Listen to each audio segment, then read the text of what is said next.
पनवेल मनपा क्षेत्रात नालेसफाईला सुरुवात झाली आहे। महापौर नितीन पाटील यांनी नालेसफाईच्या कामांची पाहणी केली।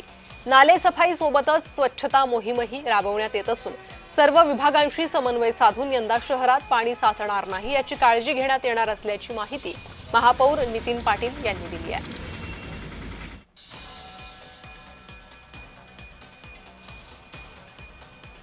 पनवेल महानगरपालिका क्षेत्रामध्ये पावसाळ्यापूर्वी नालेसफाईचा शुभारंभ करण्यात आलेला आहे। आपल्या बरोबर पनवेल महानगरपालिकेचे महापौर नितीन पाटील आहेत। आपण त्यांच्याशी बोलूया। सर, काय सांगाल, आजपासून या नालेसफाईचा शुभारंभ करण्यात आलेला आहे, काय प्रतिक्रिया व्यक्त कराल? नाही, नालेसफाई आणि स्वच्छता मोहीम ही खरं तर 2 मे पासून सुरू झालेली आहे आणि प्रभाग 17 पासून त्याची सभागृह नेते प्रकाश जिमिनेदार यांच्या प्रभागापासून ती सुरुवात झालेली आहे। आम्ही फक्त आज पाहणी प्रत्येक ठिकाणी जाऊन करतोय।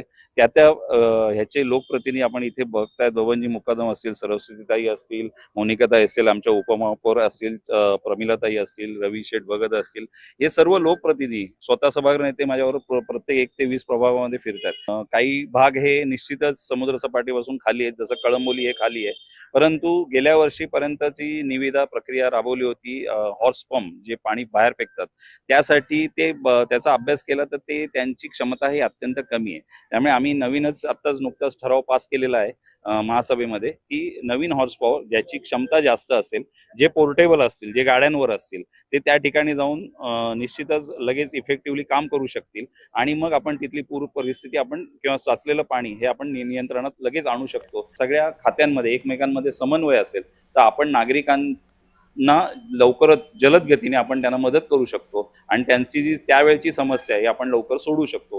त्यामुळे आपण ही माननीय आमदार साहेबांच्या नेतृत्वाखाली बैठक पुढच्या आठवड्यात आपण निश्चितच लावणार आहोत। कशा पद्धतीने यावर उपाययोजना राबवण्यात येतील याची बैठक जी आहे ती लवकरच संपन्न होणार असल्याच्या प्रतिक्रिया ज्या आहेत त्या महापौर नितीन पाटील यांनी व्यक्त केल्या आहेत। कविता लोखंडे, जय महाराष्ट्र, पनवेल।